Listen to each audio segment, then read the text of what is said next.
Comenzamos entonces en 3.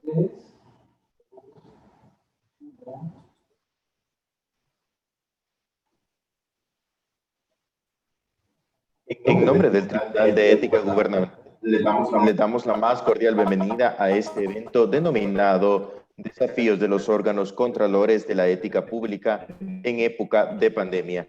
Nuestro evento que cierra nuestra semana de 2020. A continuación, el doctor Néstor Castaneda, presidente del TEC, brinda palabras al evento.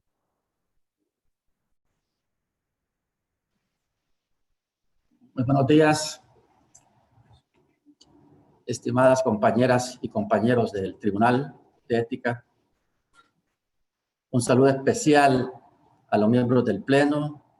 De igual manera, un saludo al doctor César Nicandro Cruz Rubio y licenciada Jessica Estrada. Este día estamos culminando la Semana de la Ética de una manera exitosa actuales del país. Considero que los objetivos trazados por el Pleno de este tribunal han sido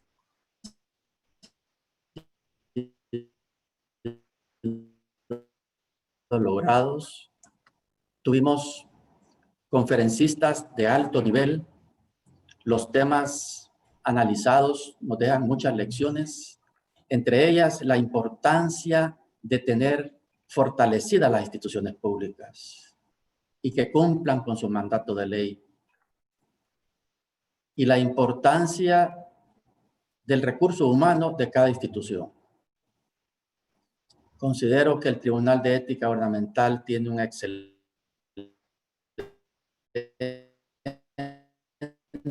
personal, los cuales y qué importante, según las conclusiones de esta semana, en la cual se destaca que la ética juega un papel importante tanto en la vida personal, familiar y con mucha mayor razón dentro de las instituciones públicas. Vamos a darle seguimiento a estas lecciones que nos han brindado, porque consideramos que las instituciones, principalmente en esta época de la pandemia, es donde más retos y más desafíos tienen. Consideramos que en el futuro inmediato, el Tribunal de Ética deberá tener un papel más protagónico y evacuar de manera eficiente las demandas de la ciudadanía. También es bueno destacar que como institución tenemos ya herramientas importantes, como es la política de integridad institucional, nuestro código de ética institucional. Todo el personal tiene que embaucarse y concientizarse más de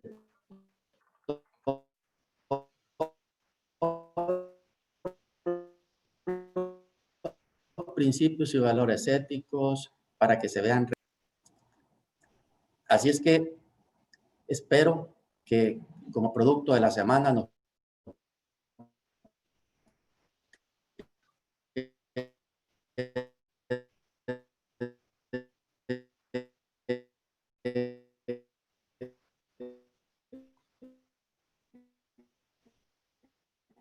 y capitalizamos todas estas. En este día tenemos al doctor C. Cuerdan, brindó el apoyo personal, destacando la importancia que tiene que todos los empleados, todo el personal de la institución se involucre y desarrollemos esa vivencia de principios y valores. Y solo de esa manera, en forma conjunta, podemos dar esa buena imagen hacia la sociedad. De igual manera, la licenciada Jessica Estrada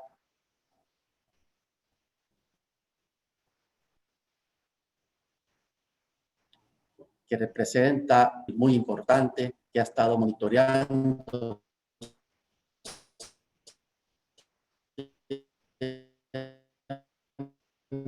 el actuar del tribunal a dar su análisis. Así es que espero que sea de mucho provecho para todo el personal, para que continuemos con esa dinámica en favor de los intereses del país. Gracias. Ahora daremos inicio a la conferencia Desafíos de los órganos contralores de la ética pública en época de pandemia, la cual estará integrada por dos ponentes. La primera parte estará a cargo del doctor César Nicandro Cruz, de quien leeré un extracto de su currículo. César Nicandro Cruz, de nacionalidad mexicana-española, es licenciado en Ciencias Políticas y Administración Pública. Es doctor por la Universidad Complutense de Madrid, Instituto Universitario y de Investigación Ortega y Gasset, España. Es investigador, formador y consultor internacional especializado en gobernanza, legitimación, teorías en políticas públicas, diseño político y gobierno abierto. Tiene varios trabajos y artículos publicados en revistas especializadas en políticas públicas. Profesor en Transparencia y Gobierno Abierto por el INAP España y la OEA. Ha sido investigador en el Instituto Internacional de Gobernabilidad de Cataluña, investigador para el Mecanismo de Revisión Independiente de la Alianza para el Gobierno Abierto, responsable de elaborar los informes independientes de progreso de España en Gobierno Abierto desde 2012 a 2016. Es coordinador académico en varios programas formativos y miembro de comités editoriales en revistas científicas. Es miembro del comité organizador del Congreso Internacional del GIGAP. Actualmente es miembro del panel internacional de expertos de la IRM, Alianza para el Gobierno Abierto. Es investigador principal del GIGAP y trabaja como profesor en la Universidad Carlos III de Madrid. La segunda parte será dictada por la licenciada Jessica Estrada, de quien también procedo a leer un resumen de su experiencia laboral. Jessica Estrada es directora del área de transparencia de la Fundación Nacional para el Desarrollo, FUNDE, capítulo de Transparencia Internacional en El Salvador. Es licenciada en Economía, máster en Dirección de Proyectos y cuenta con formación especializada en temas de transparencia y anticorrupción. Forma parte de FUNDE desde el año 2011, donde se ha desempeñado como investigadora para monitoreo, evaluación y análisis sobre transparencia gubernamental, eficiencia en el uso de los recursos públicos, participación ciudadana, entre otros. Antes de dejar al ponente, se les recuerda que podrán hacer sus consultas en el área de preguntas y respuestas ubicada dentro de esta misma plataforma. Iniciamos con el doctor Nicandro Cruz. Muchísimas gracias. Gracias por la presentación.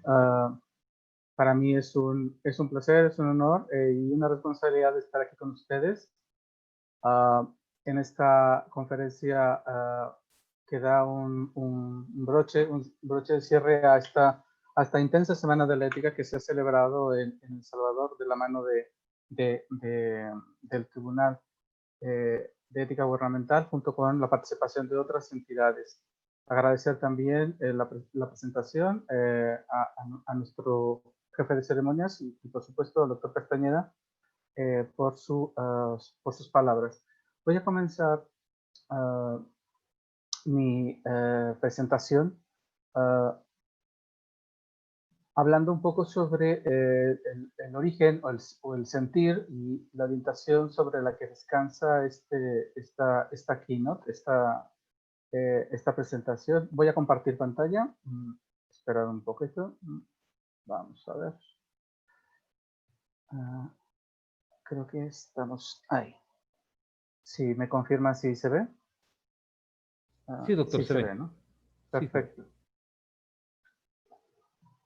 Bien, el objetivo de esta presentación es un poco establecer cuáles son los elementos que controlan o que gobiernan el actual contexto de crisis vinculada a la gestión de la pandemia SARS-CoV-19.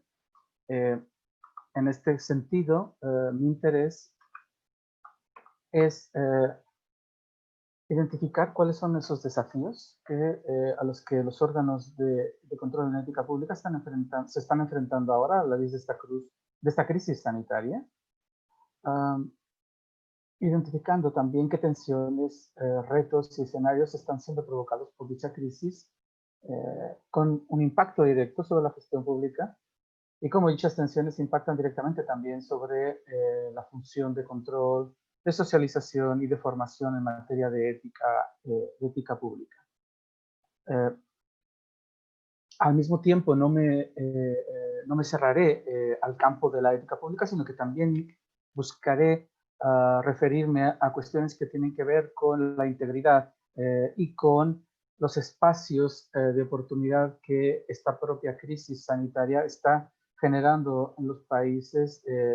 Oportunidad, me refiero, para las prácticas corruptas, para la ausencia de autoridad o para las prácticas poco éticas por parte de los servidores públicos y en las cuales nosotros como organismos de control debemos no solamente advertir, sino identificar y también generar mecanismos y acciones correctoras o acciones paliativas. Bien, por lo tanto, partiremos del análisis de estas respuestas gubernativas que desde el gobierno y sociedad civil están siendo articuladas para atender y contrarrestar estas tensiones o dilemas éticos que se están presentando en el ejercicio de la función pública, sobre todo tomando en cuenta esta crisis sanitaria, que de alguna forma dejan en evidencia las debilidades institucionales que en nuestros países persisten y que en muchos sentidos pues nos ha, como se dice acá en España, nos ha pillado descuidados, ¿no? Nos ha encontrado bastante débiles y bastante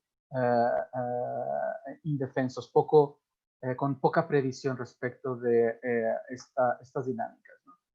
Este gráfico es del día de hoy y se refiere al tracker de Financial Times, que es un periódico muy reputado que hace el seguimiento diario asociado al avance del coronavirus en el mundo. Da cuenta de que hace apenas 3 o 4 semanas América Latina era el foco principal en el que descansaba la pandemia a nivel mundial. No obstante, estas tendencias están cambiando y está resurgiendo en Europa una segunda ola muy fuerte, muy potente, que está, digamos así, volviendo a confinar a muchos países europeos. España no es la excepción, estamos en esos procesos actualmente. Hace un par de días también Francia, Alemania, los grandes países europeos están anunciando medidas de confinamiento severas o bastante más restrictivas de lo que se entendía al principio, ante lo cual estamos frente a la emergencia de una segunda ola de consecuencias imprevisibles, ¿no?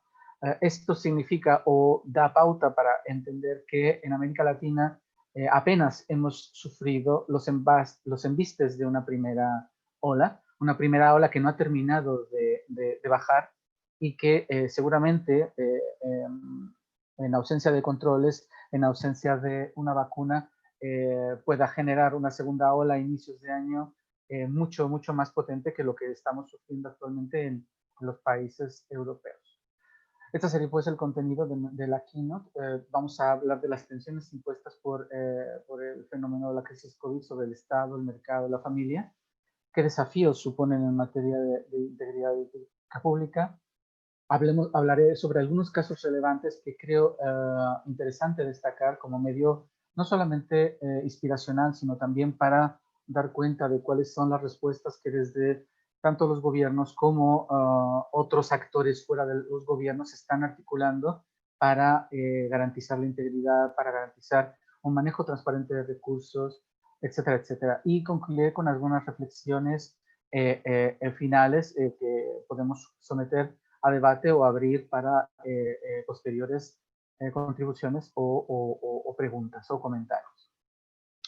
Bien, hablemos del contexto. La crisis COVID, sin duda, de acuerdo con Carlos Ramiro, está siendo un duro o muy duro examen, no solamente a las administraciones públicas y a nuestras instituciones, sino también a la sociedad en su conjunto. Y esto no solamente ocurre en los países menos desarrollados o en los países institucionalmente más frágiles, sino también en los países desarrollados. Esto es un problema de carácter global al que se están dando respuestas a nivel nacional en el mejor de los casos y respuestas de carácter local, ¿no? En definitiva, se convierte o se ha convertido esta crisis en un escrutinio a cuatro motores que son los que se identifican un poco para aportar el bienestar a las personas, a los ciudadanos. En donde está el mercado, el Estado, el tercer sector y la institución familiar, ¿no? De acuerdo con esta visión, la crisis COVID ha impactado severamente en estas dimensiones institucionales, afectando de distinta forma y generando espacios para prácticas poco éticas o prácticas ya directamente vinculadas con la corrupción. Como les comentaba anteriormente, la crisis del COVID ha llegado en un mal momento en nuestros países, sobre todo porque estamos en un contexto de debilidad institucional, estábamos saliendo de una crisis mundial muy importante, ¿no? En algunos de nuestros países vivimos constantemente en la crisis, ya no sabemos cuándo no es tiempo de estar fuera de una crisis, ¿no? Ante lo cual, eso ha mermado las capacidades estatales en muchos sentidos y ha exigido modelos de cogobernanza para articular recursos, capacidades, esfuerzos, información, distribuir las cargas y generar esfuerzos de acción colectiva más allá de las capacidades del propio gobierno. En definitiva, se está cuestionando la debilidad de los estados en tanto provisores o redistribuidores de la riqueza y el bienestar. El modelo tradicional de Estado-Nación se está viendo debilitado frente a este shock asociado a la crisis sanitaria, en donde también se están poniendo a prueba los modelos institucionales vinculados con esta dicotomía entre centralización versus descentralización. Esto es particularmente interesante de analizar en países medianos o grandes, en donde la descentralización es una necesidad que se gestiona, o sea, que se articula desde el propio Estado, desde las instituciones, desde las leyes, pero que tiene un componente organizativo y de política pública que muchas veces marca la diferencia, ¿no? Por ejemplo, tenemos casos de gobiernos federales con una fuerte influencia por parte del poder central, como podría ser el caso de México, o países que oficialmente no son federales, pero que tienen una amplia poder a nivel subnacional, como podría ser, por ejemplo, el caso de España, ¿no? En definitiva, hay muchísimos modelos asociados a esta dicotomía entre centralización y descentralización, y la crisis COVID ha impactado de forma distinta en países de acuerdo con estos modelos, bien centralizados o bien descentralizados. Recientes estudios, por ejemplo, han puesto de manifiesto que los gobiernos con un diseño más centralizado han tendido a ser más rápidos y más eficaces respecto de las respuestas. Me refiero a que han sido más rápidos ofreciendo respuestas, lo cual no significa que al momento de gestionar las medidas, por ejemplo, asociadas tal vez a generar incentivos a la economía o a la distribución de materiales sanitarios, hayan sido igualmente eficaces, ¿no? Entonces, existe una especie de trade-off o de arreglo, ¿no? Que tiene muchísimo que ver con la confrontación de estos modelos, tanto centralizados como descentralizados, en este contexto de pandemia, ¿no? Continuamos con esta idea de que la crisis COVID llega en un mal momento porque también en materia de liderazgo, la toma de decisiones asociada a las instituciones se pone en cuestionamiento. Y en donde en algunos países está prevaleciendo el liderazgo político o asociado a la política frente a liderazgos técnicos basados en evidencia, basados en conocimiento científico, etcétera, etcétera.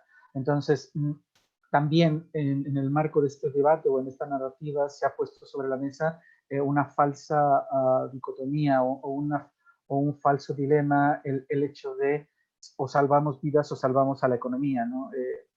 Es muy cierto y que el contexto de confinamiento no es benéfico para la economía, pero también es cierto que en ausencia de salud o en ausencia de seguridad vinculada a ello, tampoco se puede generar riqueza y prosperidad económica, ante lo cual el discurso político en muchos sentidos también ha ido cargado de este falso dilema, ¿no?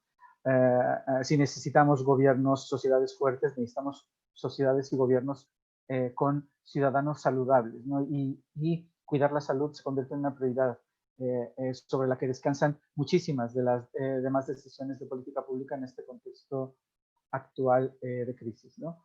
Se nos ha venido dado y como una especie de obligación el teletrabajo. Habitualmente este tipo de semanas, por ejemplo, eran presenciales o muchos otros eventos que generaban la administración pública son presenciales. Y esto nos ha forzado, por ejemplo, a cambiar dinámicas de trabajo, redefinir o repensar los derechos laborales, la relación entre empleado y empleador. En definitiva, estamos rearticulando la forma en cómo generamos riqueza y nos enfrentamos al mercado laboral. Y el sector público en este sentido no ha sido la excepción. Muchos países están redefiniendo sus leyes en materia de teletrabajo. En definitiva, y esto es una especie de comentario, no sé si gracioso, pero me ha parecido muy divertido.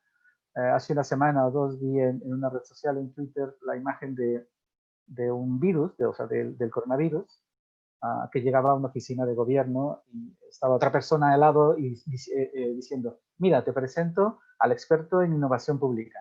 O sea, estaba presentando al virus como un experto en innovación pública porque a fuerza de obligarnos a cambiar o obligarnos a innovar, este año ha estado cargado de muchas innovaciones en el sector público, ¿no? Y en cuestiones asociadas a la gestión, el control y la formación en ética e integridad no es la excepción, ¿no? Tenemos que apostar por sistemas de teletrabajo, tenemos que apostar por formación online, tenemos que apostar por materiales, mecanismos y elementos o productos que tengan un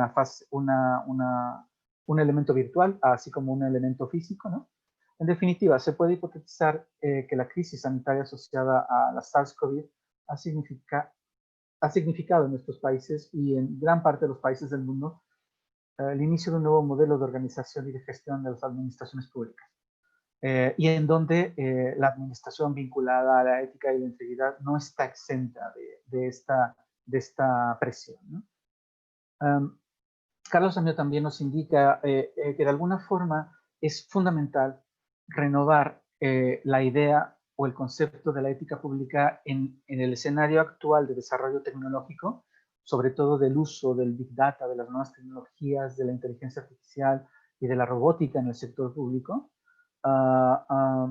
porque cada vez con mayor fuerza estas tecnologías están buscando impactar en los procesos, en las tecnologías al uso que se están incorporando en el gobierno, en los propios procedimientos administrativos, etcétera, etcétera, en las propias capacidades gubernativas, por ejemplo, para detectar brotes, contagios, para dar seguimiento de una forma masiva, por ejemplo, a través del Big Data o de tecnologías como el reconocimiento facial. En definitiva, hay muchísimas nuevas tecnologías que están ahí a la espera de ser utilizadas por las administraciones públicas y sobre las cuales no tenemos un componente o una infraestructura o una definición o una guía mínima ética para saber cuáles son sus límites, cómo atenderlos, cómo asociarlos a la gestión de lo público, y con ello defender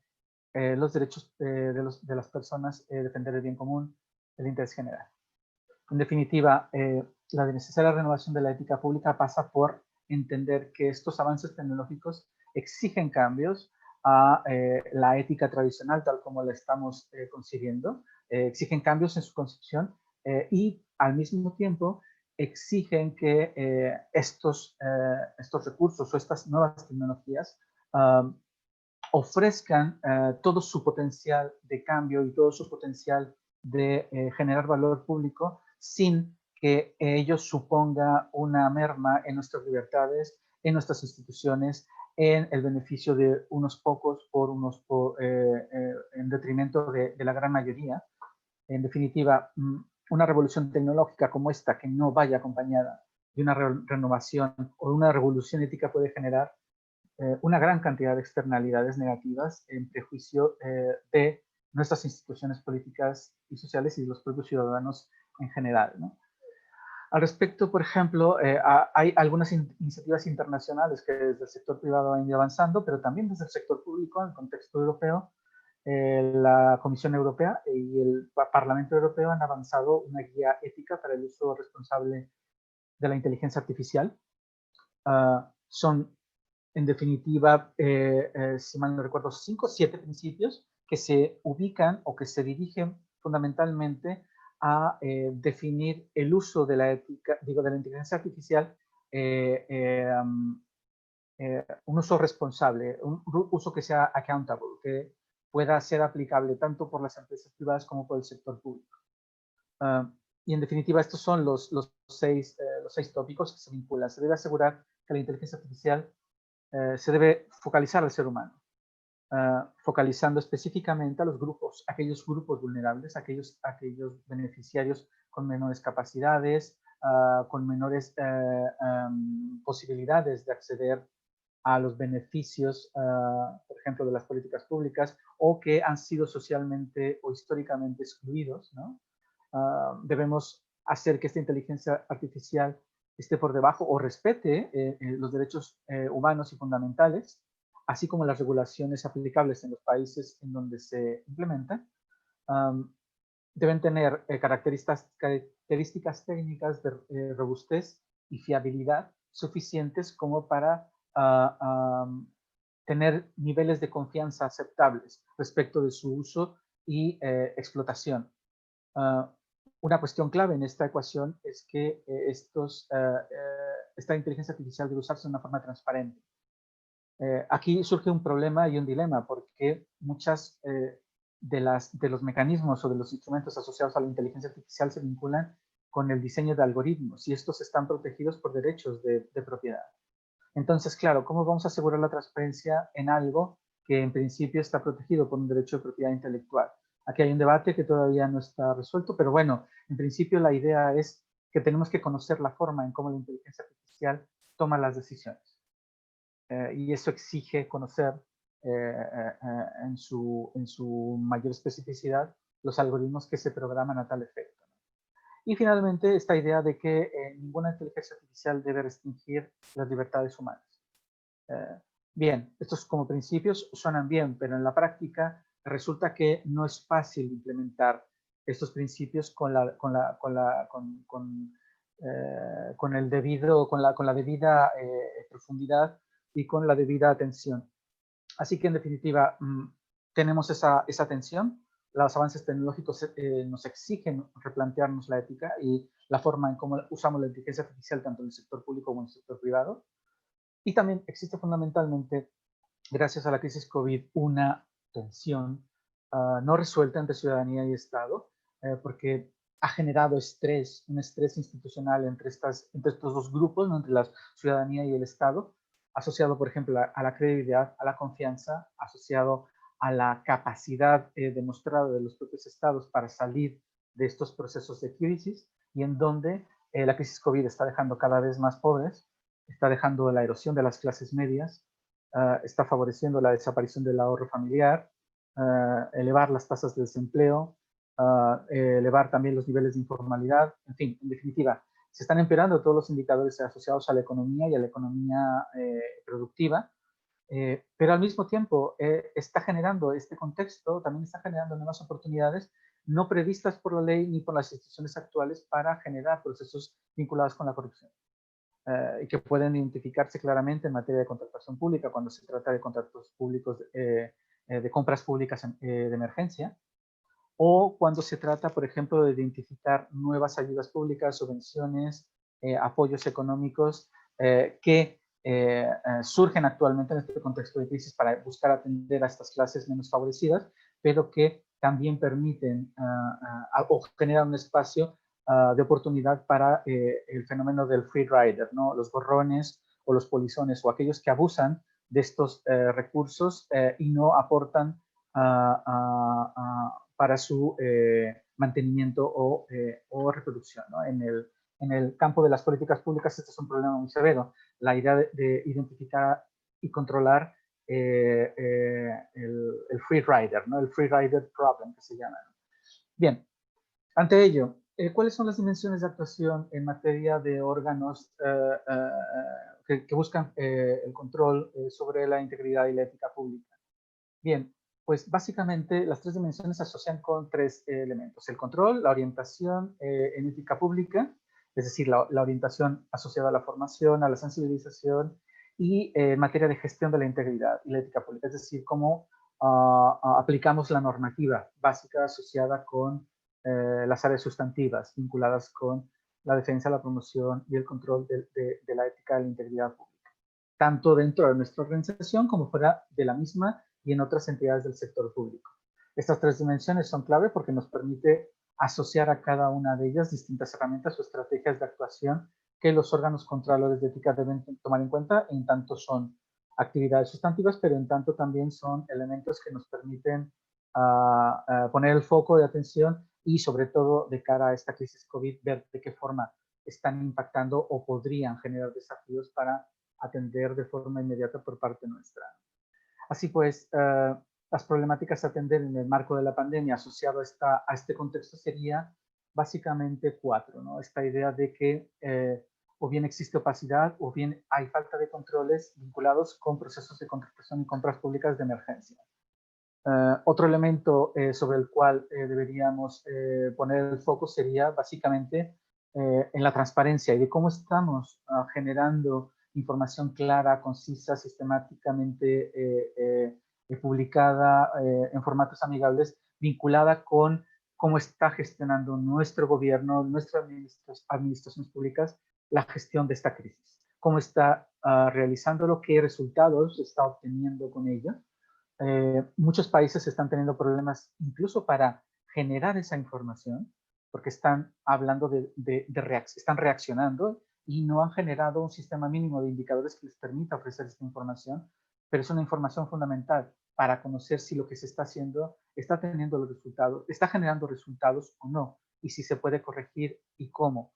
De ahí que en este contexto la opacidad no necesariamente tenga que ver con un deseo de ser opaco o de no lograr una transparencia plena, sino más bien con nuestra incapacidad administrativa y organizativa para generar información mínima suficiente que nos permita ser transparentes. Así que ese es otro desafío de cara a la gestión de la pandemia y a la gestión, sobre todo con los instrumentos de política pública que se están implementando a lo largo del mundo.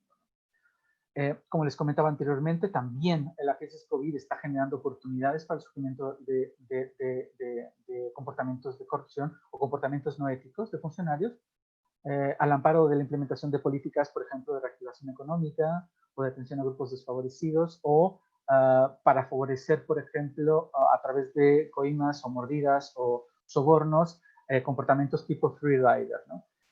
Es decir, aupados por funcionarios públicos, este free rider problem se exacerba.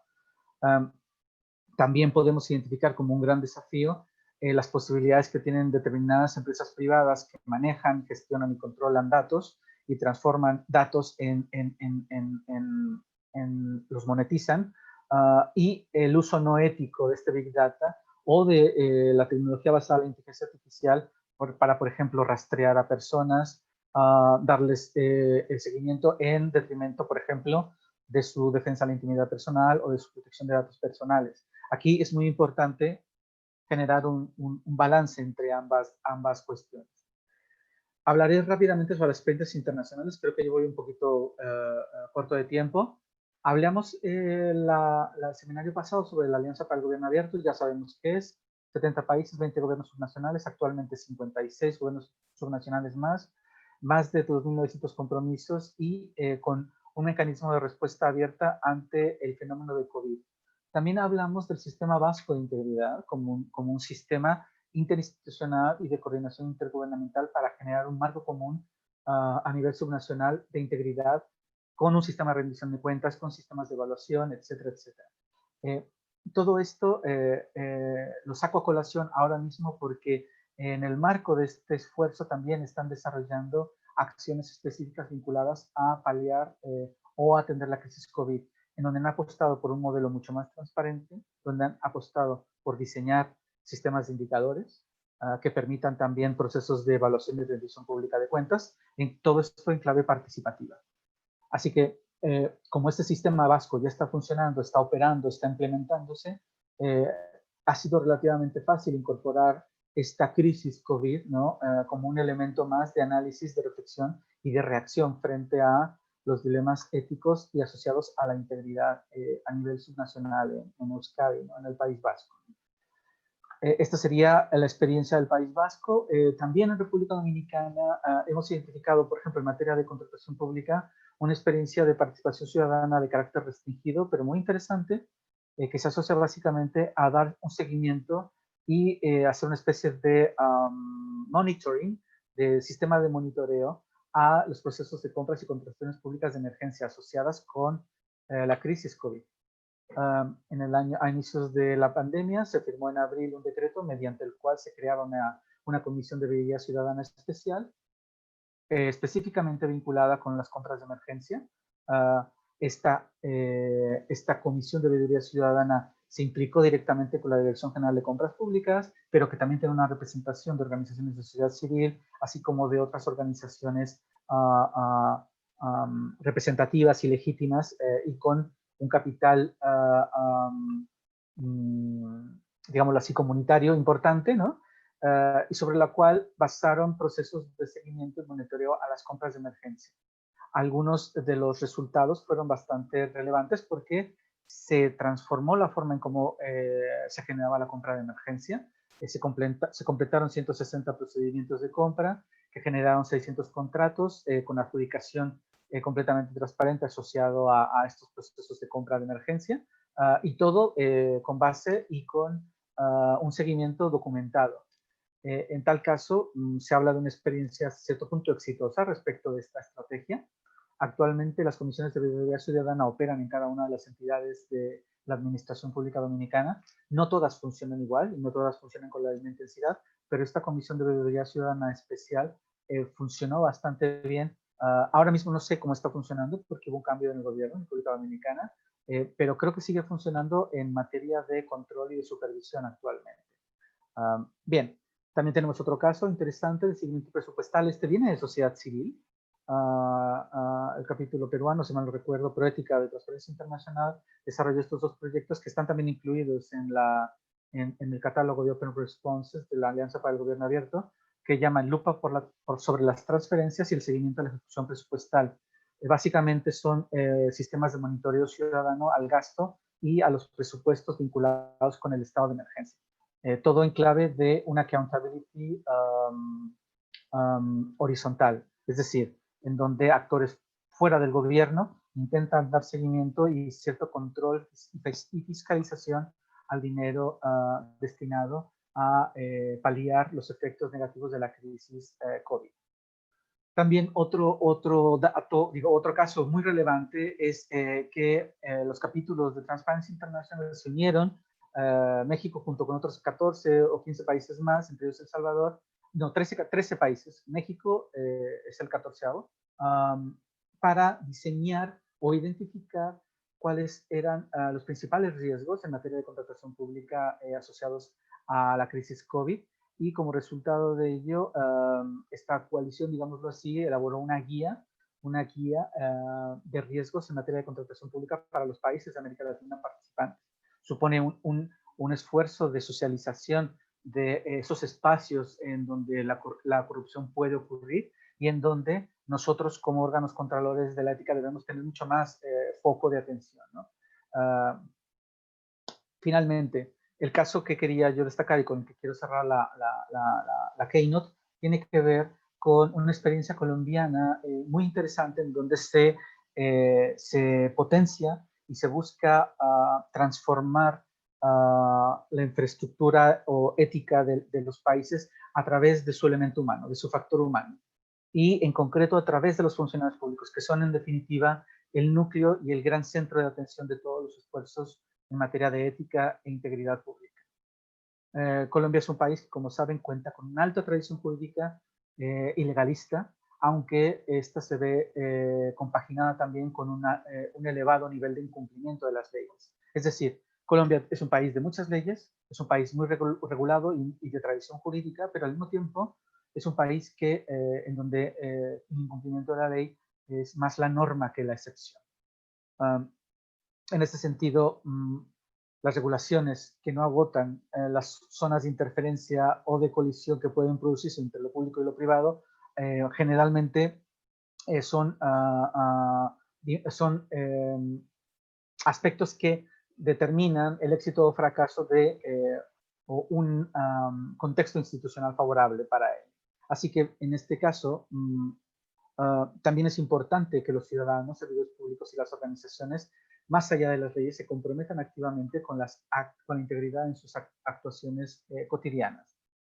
En este sentido, la estrategia de Colombia fue básicamente diseñar un código general de integridad que fuera común para todo el sector público, que estuviese escrito en un lenguaje completamente llano, entendible, en un lenguaje comprensible, y sobre la base de ese diseñar toda una estrategia de socialización, de sensibilización, de estímulo desde dentro del sector público, para generar, con base en liderazgos específicamente ubicados dentro de estas organizaciones, procesos de cambio cultural. Y en donde, a través del desarrollo de estas actividades de formación y de sensibilización, se dotara a los funcionarios públicos de elementos para transformar a las organizaciones desde dentro. Este enfoque es muy poderoso porque es muy simple, porque es muy sencillo y radica precisamente en la idea de que son las personas los motores del cambio. Y es a través del cambio en las personas como se genera cambios en la cultura administrativa. Se identificó en este código de integridad 5 valores clave: honestidad, respeto, compromiso, diligencia y justicia, gracias a un proceso participativo en el que se implicaron miles de funcionarios públicos y ciudadanos en general, ¿no? Con esta estrategia de formación y socialización basada en un código genérico, se diseñó lo que ellos llamaron una caja de herramientas que incluye, si mal no recuerdo, 13 mecanismos específicos de activación, de fomento de la ética y la integridad, de ejemplificación y de compromiso, mediante el cual, mediante juegos, muchas veces es gamificación, gamification, ¿no? Es esta idea de incorporar juegos en la administración pública para sensibilizar, para establecer símbolos, para generar sinergias o para reconocer el trabajo hecho. Mediante estos 13 herramientas o actividades se articulan espacios de socialización, de sensibilización para generar cambios culturales. Este modelo exige muchísimo liderazgo de grupos que articulen desde dentro o promuevan la integridad y la ética del sector público en sus propios compañeros. Entonces, claro, depende muchísimo de ese liderazgo, pero también depende muchísimo de la facilidad que desde las organizaciones del sector público integren estas iniciativas dentro de las actividades cotidianas, ¿no? Así que bueno, les invito de verdad a que conozcan todas y cada una de estas herramientas porque son súper interesantes. Algunas se basan básicamente en incentivos de carácter simbólico, sin más.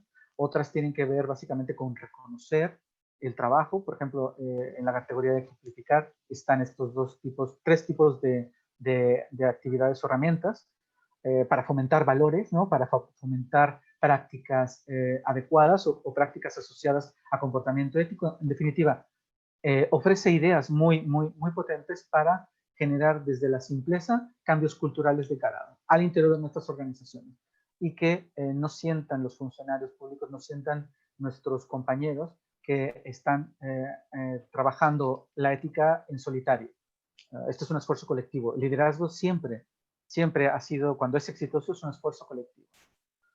Bien, con esto cerraría. Las reflexiones finales asociadas a la keynote tienen que ver con el hecho de que el establecimiento de controles claros en la contratación es un desafío para la integridad en tiempos de pandemia y en donde nosotros, los órganos contralores de ética, debemos tener el foco de atención muy bien puesto, no solamente en clave de transparencia, sino también en clave de controles. ¿Qué controles estamos ofreciendo? ¿Qué guías estamos ofreciendo a la ciudadanía, a los órganos responsables de la contratación para atender estos espacios que se están generando que favorecen prácticas no éticas o la corrupción? Desde los órganos de control se debe favorecer de forma imperativa un mayor conocimiento, socialización de los riesgos, como comentaba, y el establecimiento de buenas prácticas en materia de integridad que garanticen la probidad. Haga evidentes esos espacios de posible corrupción asociado al uso y distribución de los recursos de emergencia, que bien pueden venir de la cooperación internacional o bien pueden venir del presupuesto público. el refuerzo de mecanismos ya existentes, tales como los buzones anónimos, es también fundamental. Incluso pensar en buzones específicos, ¿no? Como lo hacen algunos países. Si mal no recuerdo, Chile tiene un buzón específico en materia de denuncias COVID. La transparencia respecto del uso dado a la información también es clave. Cuanto más transparentes seamos respecto de qué hacemos con esa información, evidentemente debidamente anonimizada, más relevancia tendrá el medio, el buzón anónimo de denuncia, más el reflejo de eficacia y de efectividad tendrá y mayores serán las posibilidades de garantizar su sostenibilidad a lo largo del tiempo.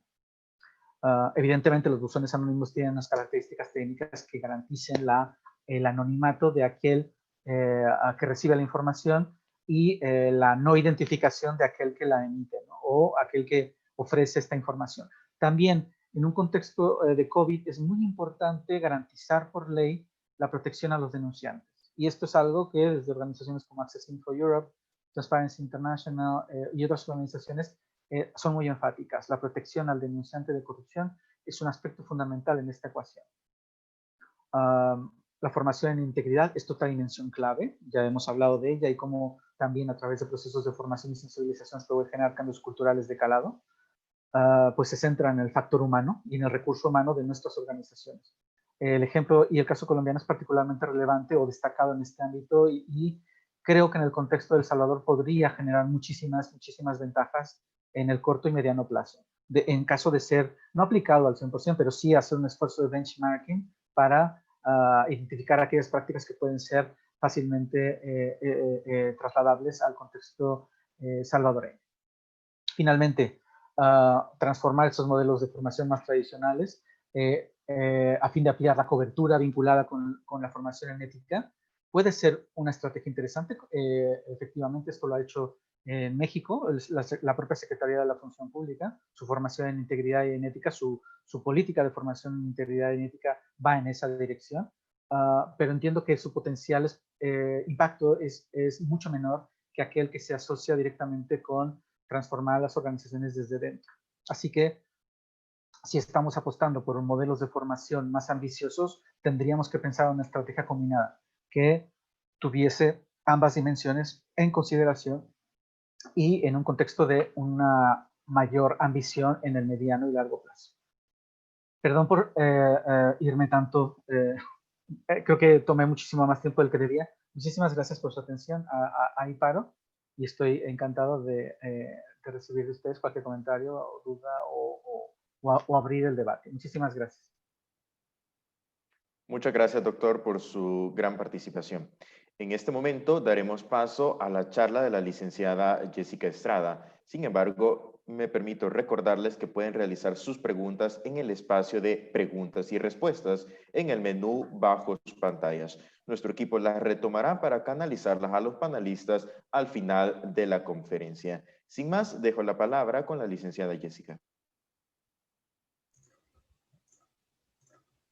Buenos días, muchísimas gracias. En primer lugar, quiero aprovechar para agradecerles por esta invitación y bueno, también para felicitarles por la Semana de la Ética, donde se han abordado tantos temas interesantes y bueno, ahora incluyendo la dicha de poder escuchar esta ponencia también que ha compartido el doctor Cruz Rubio.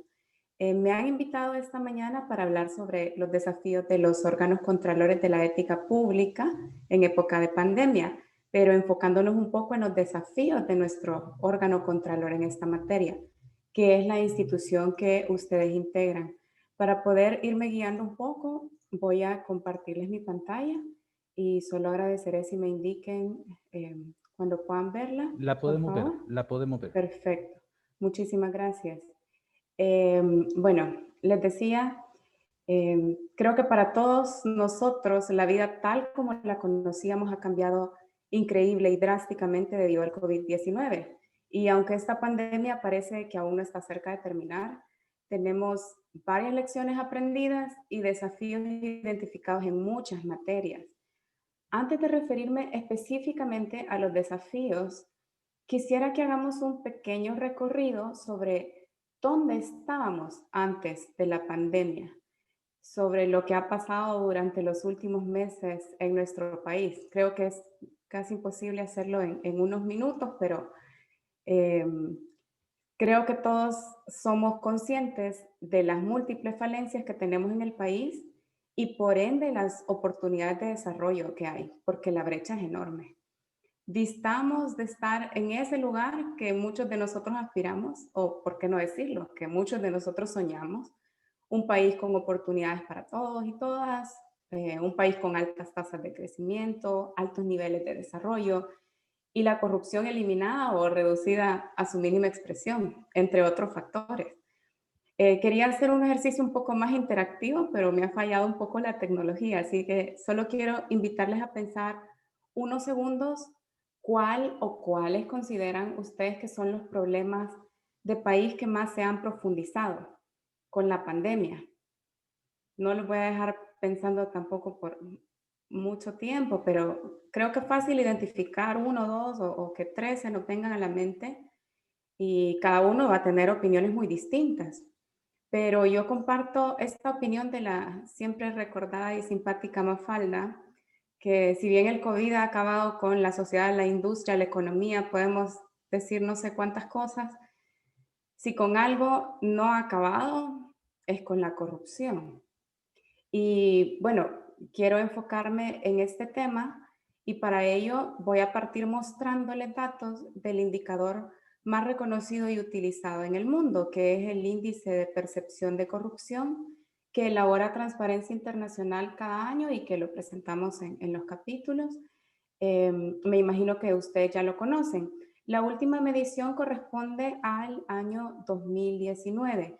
Este mapa que están viendo ahora es como el mapa de calor de la corrupción, donde ven un rojo más intenso, es porque la percepción de la corrupción está en niveles increíblemente altos. Y los que ya se van viendo amarillitos están haciendo un esfuerzo importante porque esta percepción esté reducida a su máxima expresión, como decía antes.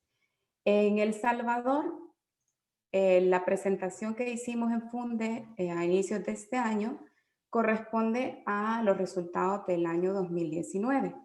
Obtuvimos 34 puntos de 100 posibles. O sea, cualquiera de nosotros cuando estábamos en el colegio, en la universidad, sabíamos que si la nota máxima era 100 y nos sacamos 34, estábamos reprobadísimos. Entonces así estamos también en materia de corrupción. Y bueno, actualmente nos ubicamos en la posición 113 de 180 países evaluados. Esto varía año con año, pero lo que es importante destacar, y lo pueden ver ahí en la gráfica que está del lado izquierdo, al menos yo la tengo a la izquierda, que durante los últimos 10 años nos hemos mantenido siempre en puntajes que no superan los 40 puntos de los 100 posibles. Esto indica un claro estancamiento en materia de combate a la corrupción. Generalmente los países que vemos que van realizando progresos, aunque sea pues lento, digamos, muestran una tendencia clara en que de un punto en un punto yo voy subiendo de a poquito año con año, pero no tengo retrocesos o un año subo, otro año bajo, porque eso indica que en realidad no estoy avanzando. Y si nos vamos a ver otros indicadores o encuestas, vemos que en nuestro país, no solo en cuanto a corrupción, que no tenemos resultados alentadores, sino también en tasas de pobreza o tasas de desempleo. Ahora con la crisis esto se ha agravado. En violencia o tasa de homicidios, si bien ha reducido, tampoco es para acomodarnos. En crecimiento económico, bueno, en impunidad, una lista larguísima que sale. La pandemia nos encontró con esta realidad. Y así como nos pasa en nuestras vidas diarias, si cuando estamos en una situación normal a veces sentimos que no podemos resolver nuestros problemas, ya ni se diga cuando estamos en una situación caótica o enfrentando varios problemas al mismo tiempo. Por tanto, los esfuerzos que se tenían previstos para lograr avances en todos los problemas que hemos podido identificar, pareciera que han quedado estancados o están en stand-by y en algunos casos, lastimosamente, vemos retrocesos significativos. ¿Cómo creen ustedes que nos ha ido en materia de ética pública? Esa pregunta sí es como para reflexión personal, pero importante que nos la hagamos. Y bueno, ahora para ir entrando un poquito más en materia, ¿qué ha pasado en los últimos meses? O sea, ya vimos dónde estábamos, como antes del COVID, cómo estábamos. Hay cosas que no han cambiado mucho, también son cosas de largo aliento que requieren un esfuerzo continuo y tener paciencia, ¿verdad? No es un cambio drástico el que logramos.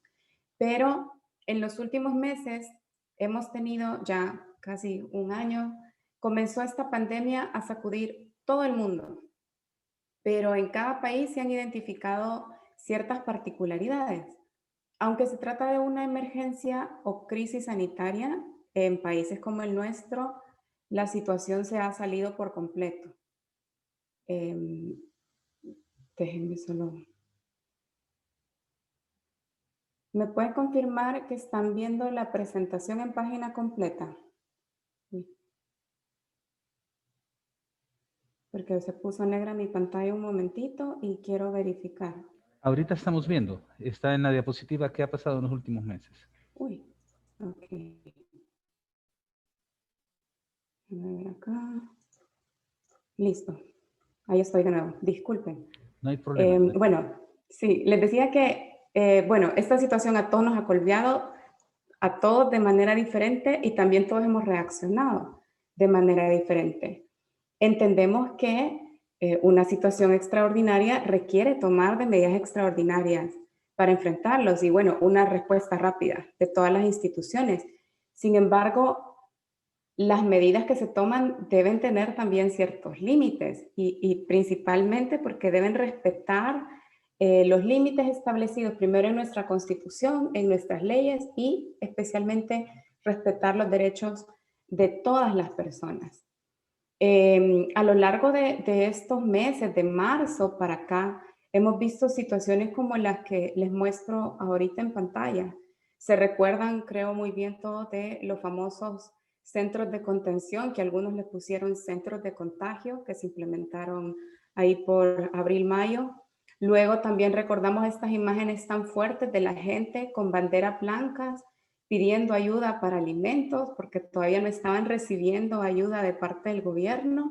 Luego las largas filas que han tenido que hacer las personas en diferentes lugares para recibir estos apoyos y adicionalmente el drama de los varados, de mucha gente que tuvo que estar tanto tiempo y creo que algunos siguen fuera del país y no han podido regresar por las restricciones que se impusieron.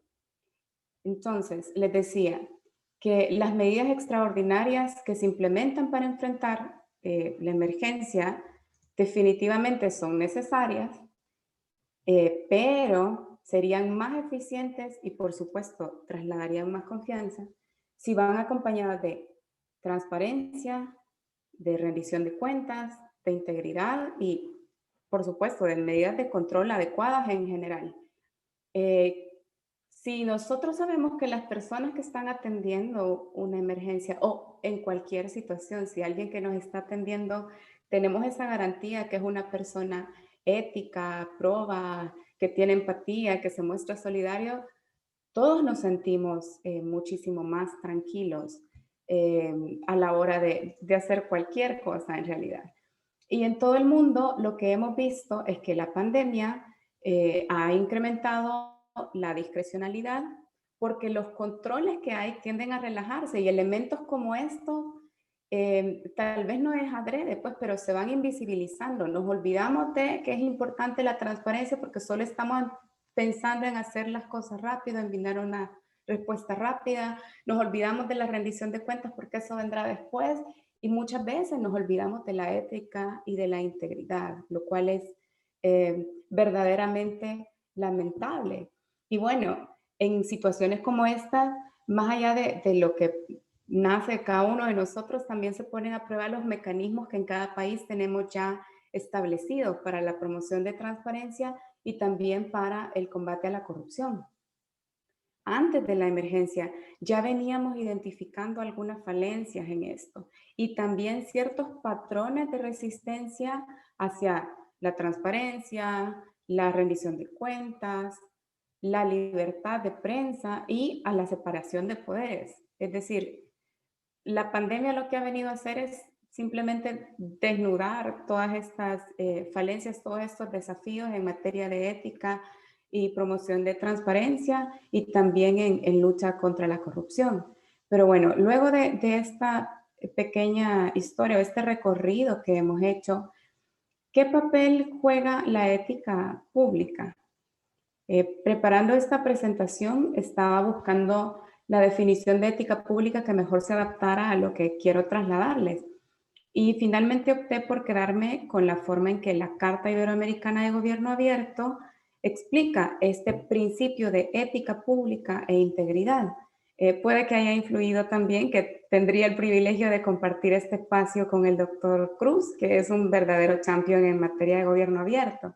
Pero bueno, retomando lo que dice esta carta, el principio de ética pública e integridad es entendido como la observancia de valores y el deber de los servidores públicos de actuar con rectitud, lealtad y honestidad, promoviendo la misión de servicio, la probidad, la honradez, la integridad, la imparcialidad, la buena fe, la confianza mutua, la solidaridad, la corresponsabilidad social, la dedicación al trabajo en el marco de los más altos estándares profesionales, el respeto a los ciudadanos, la diligencia, la austeridad en el manejo de los fondos y recursos públicos, así como la primacía del interés, es que se me tapó un poquito, del interés general sobre el particular. Me permití leerlo porque me encanta esta definición. Creo que engloba mucho de lo que es importante rescatar en esta participación, en esta pequeña intervención, y que ojalá de verdad todas estas características las pudiéramos cumplir, no solo a nivel de servidores públicos, sino también a nivel de todos en la sociedad. Creo que nuestra realidad pintara muy diferente. Y esto que menciona, estoy teniendo problemas con mi ratón, así que me van a disculpar las fallas con esto.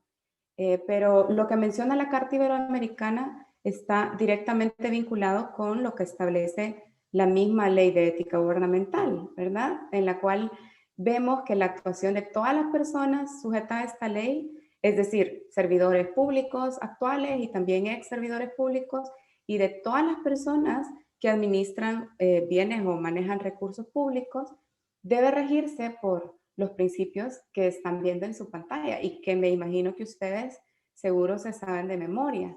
Y bueno, también si vemos un poco el artículo 1 de la ley, nos dice que además de promover, normar y promover el desempeño ético de la función pública, están para prevenir y detectar las prácticas corruptas y sancionar los actos contrarios a los deberes y las prohibiciones éticas que establece la ley.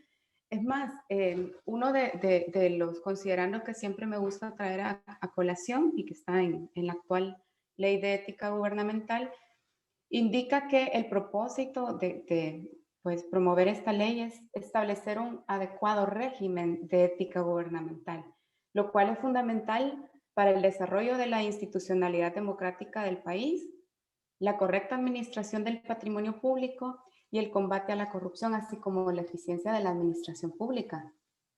¿No creen ustedes que todo esto toma especial importancia en medio del contexto que estamos viviendo?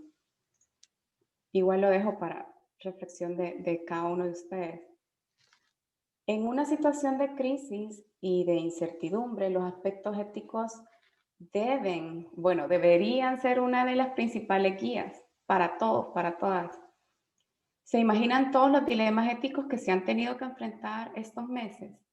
Estaba pensando, por ejemplo, en los médicos. Qué difícil ha sido saber que deben priorizar qué pacientes atender porque los hospitales no tenían suficientes camas al principio, o igual no habían suficientes equipos para conectar a todos los que necesitaban respirador artificial.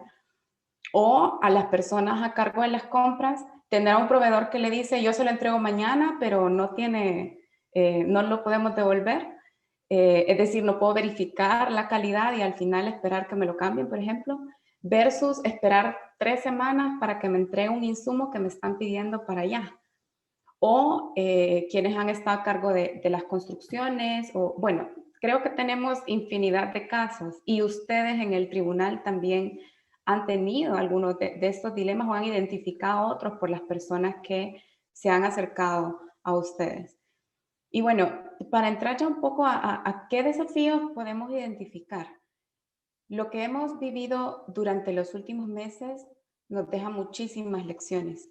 Ojalá tengamos la capacidad de aprender de verdad de estas lecciones y transformarlas en acciones, porque solo así vamos a mejorar la situación e incorporar transparencia en el manejo de lo público.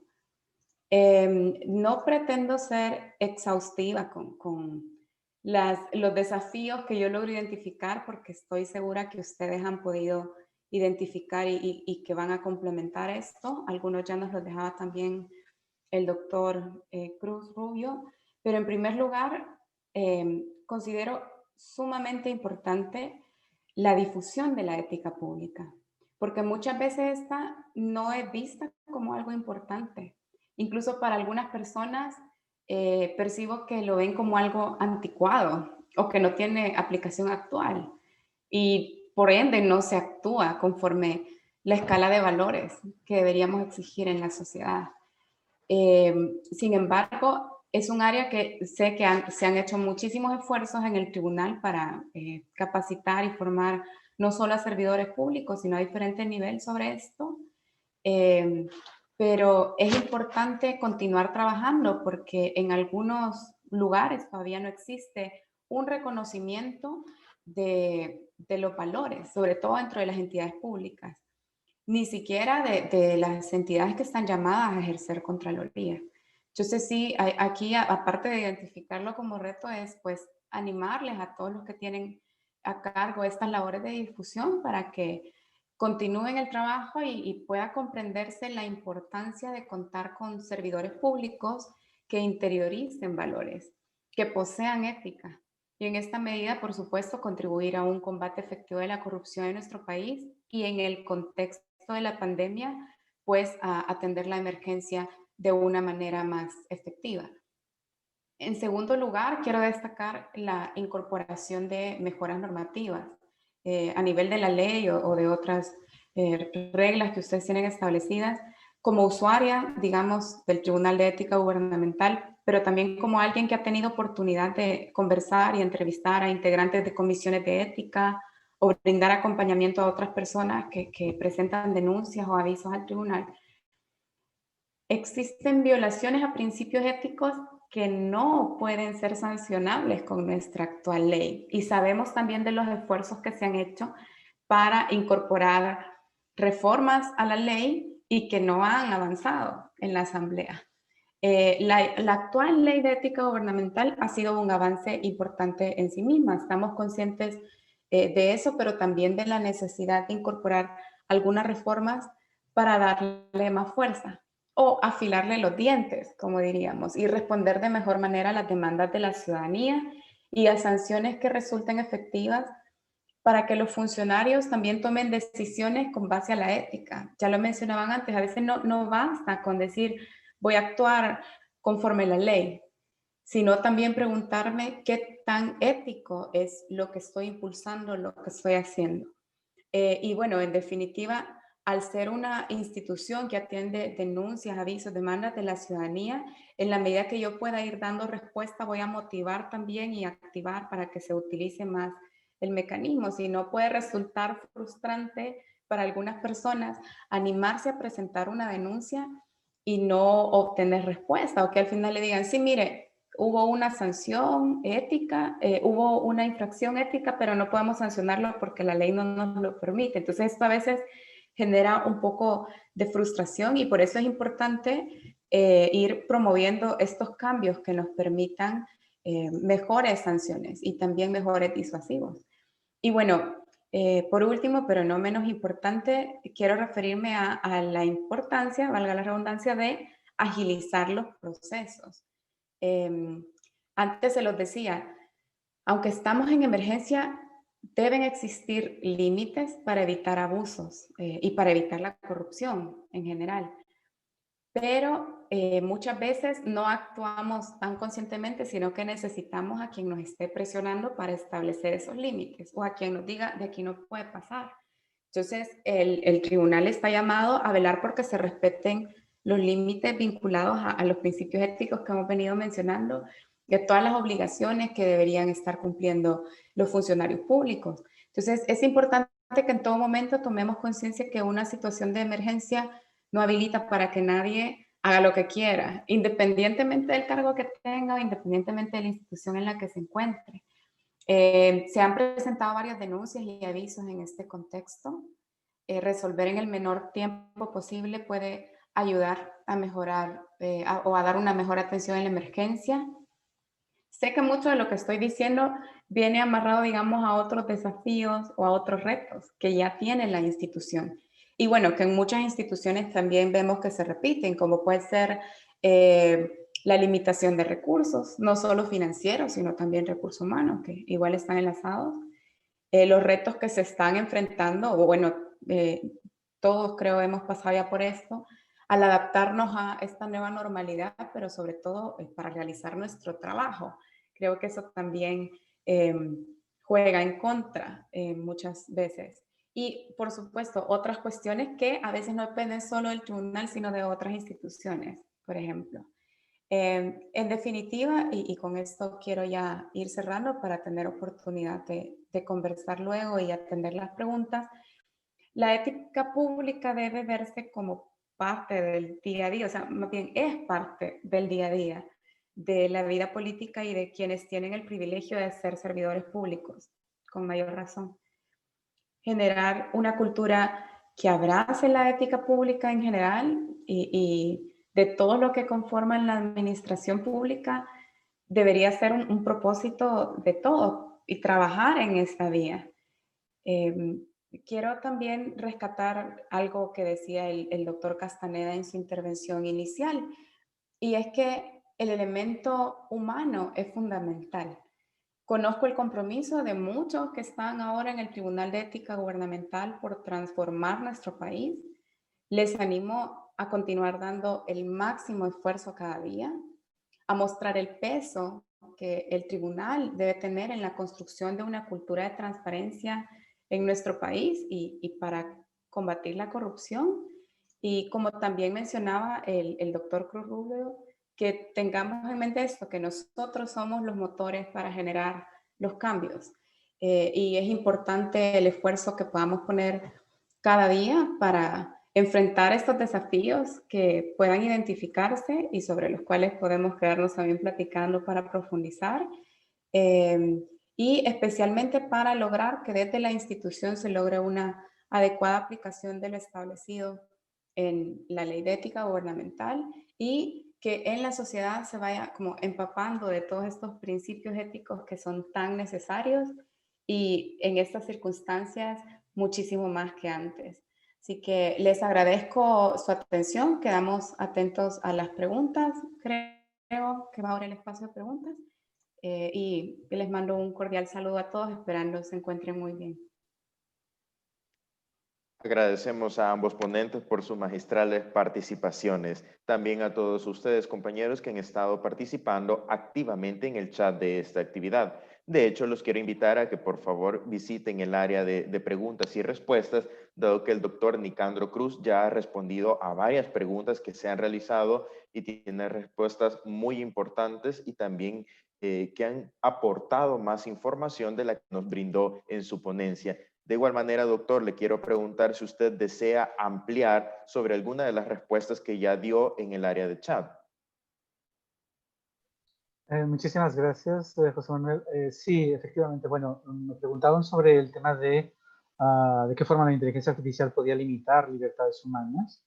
Bueno, esto lo estamos viendo ya como esfuerzos realmente pensados por algunos gobiernos, uno de ellos el chino tal vez, en donde están cruzando tecnología de conocimiento facial asociada a datos abiertos para identificar a potenciales personas que ya han pasado la enfermedad o que han podido pasar la enfermedad con la única finalidad de identificarlos y aislarlos. Posiblemente esta es una cuestión que con base en la salud podría argumentarse, pero evidentemente esto vulnera muchos derechos privados, sobre todo el derecho a la intimidad. El riesgo de estigmatización laboral existe. Sí, cualquier persona puede llegar a saber que yo como individuo tuve o he tenido el COVID-19, ¿no? Por ejemplo, ¿no? Entre una gran cantidad de casuísticas que se van planteando en materia de ética, ¿no? Con lo cual, existe siempre un riesgo, riesgos no contemplados o riesgos no contemplados en la norma que pueden revertir en un detrimento de las libertades individuales sin ninguna duda, ¿no? De ahí que fuese importante repensar la ética pública en arreglo a el uso que se le da a estas nuevas tecnologías y de cómo estas nuevas tecnologías pueden impactar de una forma determinante en nuestras libertades, ¿no? O en la propia democracia como ejercicio de gobierno, ¿no? O como fundamento de nuestros arreglos institucionales básicos, ¿no? Otra pregunta también que me hacía Karina se asociaba a esta idea de que la integridad como principio o como finalidad o como propósito a lograr no siempre está regulada de manera formal a través de leyes. Me preguntaba qué aspectos serían fundamentales avanzar orientados a un cumplimiento de una mayor integridad por parte de las instituciones públicas. Efectivamente, tiene toda la razón, Karina. Aquí la integridad como principio es un ideal de carácter aspiracional, es decir, todo el mundo aspirará a una mayor integridad cada vez, incluso si eres completamente íntegro, querrás serlo más, ¿no? Es un camino que no tiene fin, ¿no? Es una aspiración en definitiva, ¿no? Y que no siempre está regulada porque las casuísticas son infinitas, ¿no? En este sentido, las guías, documentos, protocolos, estándares, es decir, todos aquellos mecanismos de soft law, aquellos que estudian derecho saben el soft law, el derecho blando o el derecho no asociado a la normativa, son herramientas no jurídicas que se articulan como mecanismos esenciales o muy importantes para lograr avanzar en materia de integridad, ¿no? Porque buscan orientar el comportamiento, buscan, si no regir, sí generar esas pautas o principios o promover esos principios que van más allá de la propia normativa o la obligación de cumplimiento legal, ¿no? Ya lo comentaba Jessica hace rato respecto de esta idea de que en muchas ocasiones podemos tener un comportamiento adecuado a la norma, pero poco ético, ¿no? Precisamente por esto, ¿no? O poco íntegro, ¿no? O que tenga una ética o una integridad cuestionable, ¿no? Y es precisamente esto, los mecanismos de soft law, los que nos ayudan a orientar nuestro comportamiento en esa dirección, ¿no? Más allá de la propia ley, ¿no? José Cabrera me hablaba de un comité de veeduría que se implementó por parte del gobierno central y que se indicaba que retrasaba la inmediatez de acciones para enfrentar la pandemia.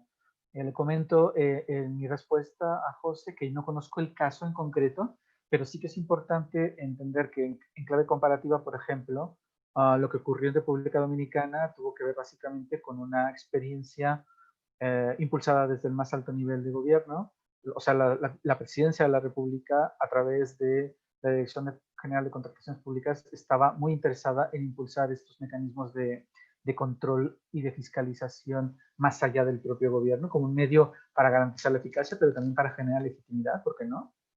En este caso, el caso concreto al que me refiero, desconozco la casuística, desconozco el diseño institucional asociado a estos comités de veeduría. Es muy importante entender cómo surgen, cuáles son sus mecanismos decisionales, quiénes forman parte de estos comités, quién decide su composición, cuáles son sus funciones. O sea, todo este entramado, digámoslo así, de gobernanza que se vincula al diseño institucional llamado comité de veeduría es fundamental para comprender sus límites y también para entender si efectivamente puede asumirse que el mismo generaba más retrasos que eficacia en la toma de decisiones, ¿no? Y este es un argumento racional. Este es un argumento de racionalidad vinculado con la efectividad y la eficacia. Ok, si generaba ese problema, es lógico pensar que el comité de veeduría bien tendría que revisarse sus procedimientos internos o bien tendría que dar paso a otro mecanismo más simple. Evidentemente, como desconozco cómo está articulado, es importante, y aquí es donde aclaro a José, esta idea de que los diseños institucionales importan. Y importa el contexto en donde operan, y también importa ver si el comité nace desde sociedad civil o nace como una prioridad de gobierno. en cuyo caso los apoyos políticos que puede tener son completamente distintos. Y finalmente, una pregunta que me hace Alcides, Juan, que tiene que ver con recomendaciones y protocolos a seguir en materia de apertura de buzones de avisos anónimos cuando estos riñan con la ética pública. Yo creo que esta pregunta es muy relevante. Creo que aquí la labor del Tribunal de Ética Gubernamental está clara, debe definir o establecer alguna especie de guía para qué hacer o cómo abordar estos casos, o en su defecto ofrecer una orientación mínima para la toma de decisiones vinculada con el uso de este tipo de buzones. Lo que también le incorporo como respuesta es que en todo caso la transparencia vinculada a este tipo de herramientas es fundamental. Evidentemente se trata de una transparencia que no atente contra la identificación o la naturaleza propia del mecanismo llamado buzón de avisos o de denuncias anónimas, ¿no? En este sentido, la ética pública asociada a este mecanismo y la opacidad no hacen una buena combinación. Es mejor ser transparente respecto de cómo se usa estas herramientas y qué repercusión tienen luego en materia de identificación de conductas no éticas o de prácticas directamente de corrupción, ¿no? que sean sujetas de un tipo de procedimiento legal para atenderlo, ¿no? En definitiva, esas serían las respuestas a las que hacía referencia. Y hay una última sobre el caso colombiano, la experiencia asociada a la caja de herramientas y a su código de integridad genérico. Me preguntan sobre cuál es la institución que lideró este tema y si existe algún ente contralor o que lleve cierta fiscalización a estos procesos. La entidad responsable de este es el Departamento Administrativo de la Función Pública y que incorpora, o sea, este sistema de caja de herramientas incorpora un mecanismo de seguimiento y monitoreo de los progresos a nivel intraorganizativo, es decir, para generar autoevaluaciones. No se trata de un mecanismo de evaluación que identifique o analice todo aquello que se está haciendo al interior de las organizaciones, sino que más bien es en clave de autoevaluación. Puedes ver más en el hipervínculo que se compartió. Muchísimas gracias. Si alguien tiene alguna otra pregunta, estoy abierto, pero dejo ahora el micrófono a la magistrada Jessica porque ella también tiene unas preguntas por ahí. Sí, Muchas muchísimas gracias. Gracias, doctor Cruz. Estaba Olvidé decir, revisando, perdón. completamente de acuerdo contigo en todo lo que has dicho. Perdona, ya, no digo más. Muchas gracias, doctor. Ahora pasamos a las preguntas que han realizado nuestra audiencia para la magíster Estrada. Leo las preguntas. La primera de ellas sería, ¿qué estándares fundamentales deben cumplirse en materia de controles para equilibrar la actuación urgente de la administración en tiempos de emergencia y no caer en demora burocrática? La siguiente pregunta sería muy similar, pero creo que puede complementar aún la primera que he hecho. Sería, como organizaciones civiles o Transparencia Internacional, se han emitido lineamientos, protocolos o posturas para la realización de compras públicas durante la pandemia. Y una última pregunta sería de parte de nuestra audiencia, ¿qué experiencia, beneficios y riesgos del teletrabajo en la gestión pública, en la gestión de la administración pública, perdón, nos podría comentar? Muchas gracias, José Manuel. Yo comienzo como cerró el doctor Cruz. Yo de acuerdo también con todo lo que mencionaba e inspirada con las experiencias que nos compartía. Creo que a todos nos ha quedado la tarea de ir a revisar un poco más qué podríamos retomar. Estaba viendo las preguntas y si bien hay algunas vinculadas, por ejemplo, esta de los estándares fundamentales que deben cumplirse, también lineamientos, protocolos o posturas para realizar compras en emergencia. Había otra que quedó un poco más abajo, que es sobre la labor de la sociedad civil, si debe estar más enfocada en dar mayor publicidad a la sanción, al efecto que genera la inclusión de personas sancionadas en registros de esa naturaleza y que constituye un mecanismo más impactante de consecuencias para los infractores de la ética pública. Quizás para responder las primeras voy a hacer referencia, le puedo dejar también el enlace en el chat, a un informe que se presentó, el que mencionaba el doctor Cruz en su exposición, que se presentó a finales de marzo y que trabajamos 14 capítulos de la región latinoamericana. Lo que buscamos con este esfuerzo es poder identificar algunas propuestas o recomendaciones para mantener la integridad ante la emergencia, y eran bien específicas para el caso de compras y contrataciones de emergencia. Básicamente, y resumiendo así a grosso modo, ahí identificamos 5 líneas estratégicas.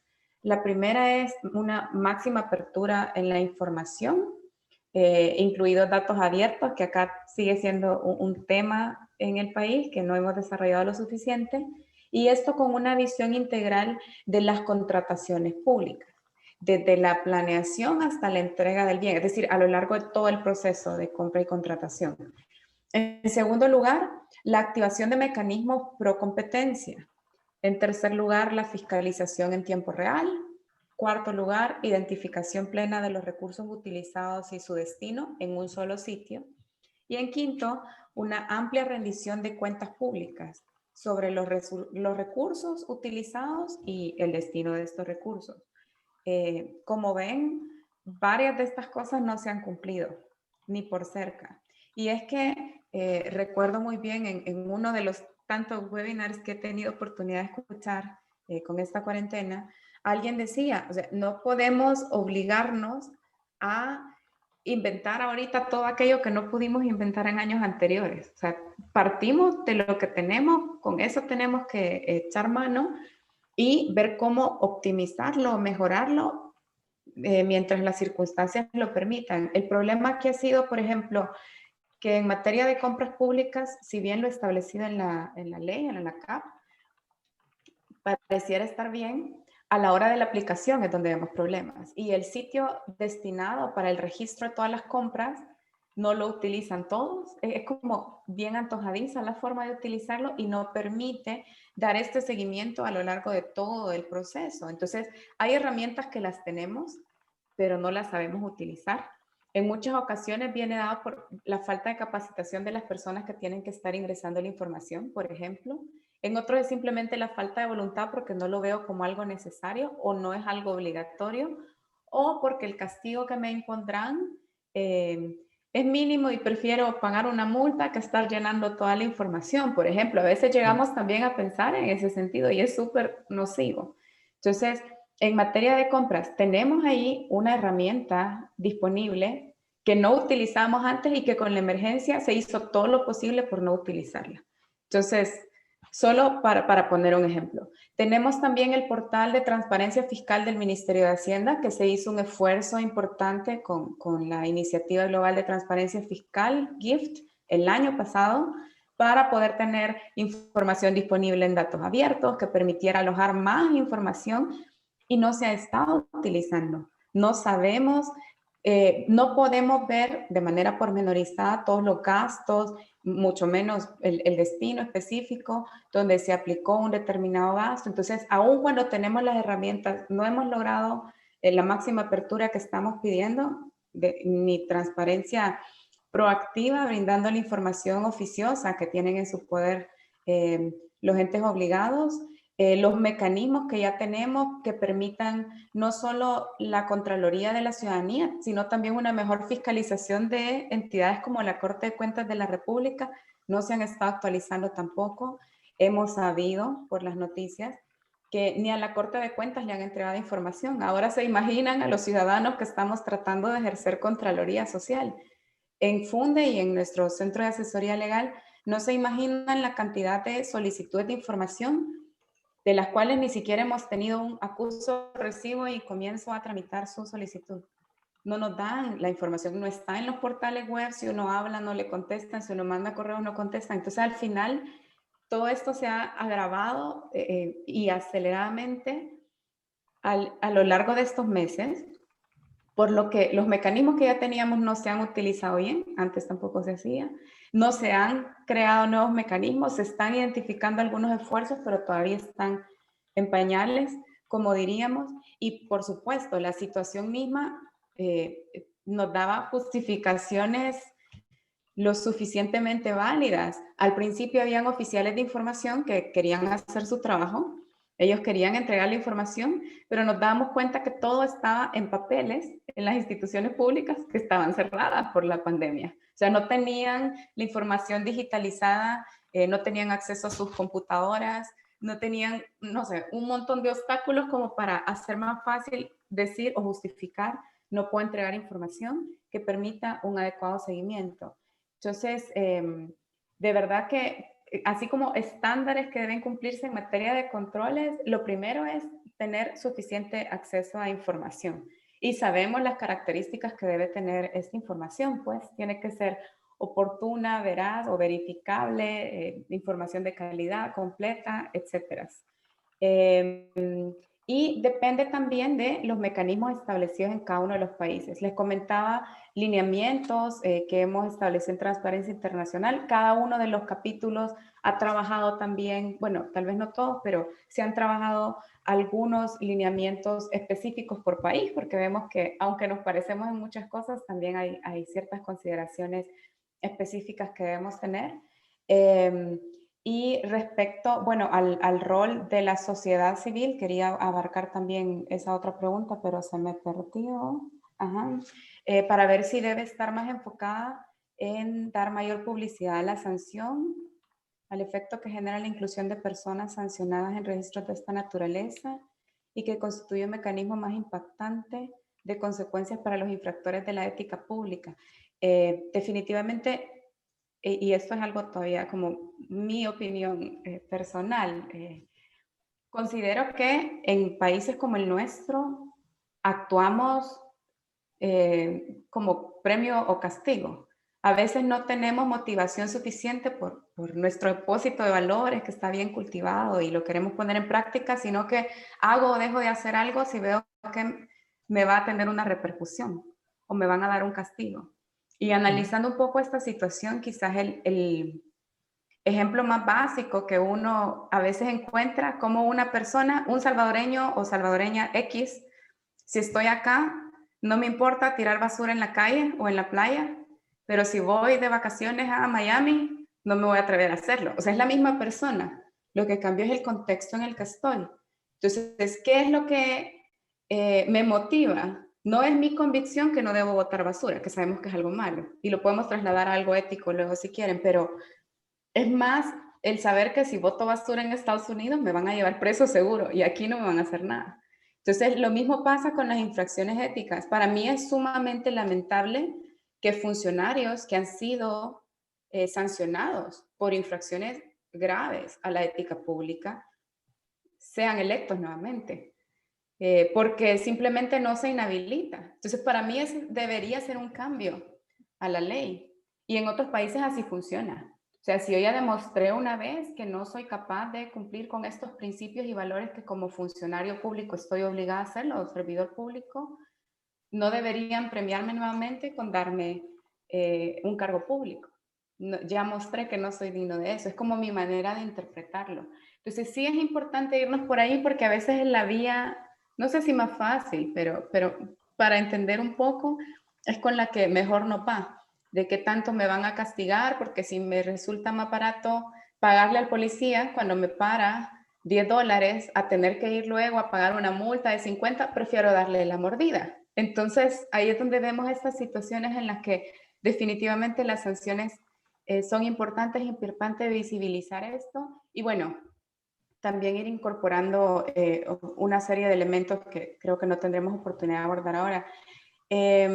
Estaba viendo otra pregunta que habían dejado por ahí al doctor Rubio al principio, que es sobre el comité de veeduría, que el gobierno central dijo que es algo innecesario y que retrasa la inmediatez de las acciones para enfrentar la pandemia. Definitivamente ese no es un argumento válido y traté de mencionarlo un poco en la presentación en cuanto a que es fácil cuando estamos en una emergencia que nos quieran decir, mire, es que para atenderlo rápido me voy a saltar todas las reglas. O sea, hay reglas que no pueden saltarse y hay elementos que no podemos olvidar y la transparencia debería ser uno de esos. Sin embargo, es de los primeros en dejarse de lado porque no lo veo como algo que me ayuda, sino lo veo como un obstáculo o algo que va a hacer que no pueda atender o dar una respuesta inmediata. Pero al final es lo que a mí, si soy un funcionario público a cargo de, no sé, cualquier ministerio, Hacienda, Economía, Salud, Educación, es como mi moneda de cambio, es también mi garantía, uno, para generar confianza en la gente y dos, para cuidarme las espaldas y demostrar que hice bien las cosas, pero no pensamos en esa sintonía muchas veces, o los funcionarios no están pensando en esa sintonía. Entonces, es importante ver cómo vamos cambiando el chip. Al final, ya decíamos, lo ideal es apostarle a un cambio bien cultural, porque mientras no lo hagamos, siempre va a estar cuesta arriba. Es un compromiso que nace de todos los que formamos parte de una sociedad. Y tenemos que seguir presionando porque los funcionarios entren en esta sintonía. Y creo, y repito, el Tribunal de Ética tiene un rol muy, muy importante que puede cumplir no solo en tiempos normales, sino principalmente ahora, porque no podemos permitir el tipo de abusos o infracciones a la ética pública que hemos estado viendo al realizar compras y dárselas a mi pariente porque era más rápido, pero él no tenía la expertise para hacer ninguno de los insumos que me está brindando. O poder supervisar otro tipo de acciones o actuaciones que vamos identificando y que sí está, digamos, del lado de la cancha del tribunal brindar una respuesta y que al brindarla de manera eficiente y oportuna podrá orientar una mejor atención de la emergencia, para enmarcarlo siempre en el tema que hemos estado viendo. Entonces, no sé, disculpen que cuando a mí me preguntan me pongo a hablar un poco de todo lo que voy amarrando, así que espero haber respondido las que están por ahí, no sé si hay otras. Muchas gracias por sus respuestas. Agradezco también a todos los compañeros que han estado muy activos en el área de preguntas y respuestas. Gracias por su atención también y la dedicación que han dado a esta ponencia que se ha programado en el marco de la Semana Ética. A manera de conclusión, quisiera hacerles una pregunta nuevamente a cada uno de los ponentes para cerrar en esta conferencia que hemos tenido por la mañana. La pregunta sería, en este caso, quisiera saber cuál es la estrategia que ustedes consideran que puede ser más efectiva para prevenir las faltas éticas y reducir la corrupción desde el Tribunal de Ética Gubernamental en tiempos de pandemia. Tomemos esta pregunta para hacer un cierre a cada uno de sus ponencias. Comienzo con el doctor Nicandro. Muchísimas gracias, José Manuel. Bueno, ya había adelantado una respuesta en el chat, pero creo relevante compartirla. Enrique Rubio hace a esta pregunta. Está preocupado por la prevención y creo que la clave está ahí. Es decir, mientras nos esforcemos por castigar y por sancionar antes que por prevenir la ocurrencia de estas faltas, estaremos invirtiendo estaremos invirtiendo mucho del tiempo que puede ser más útil en clave preventiva.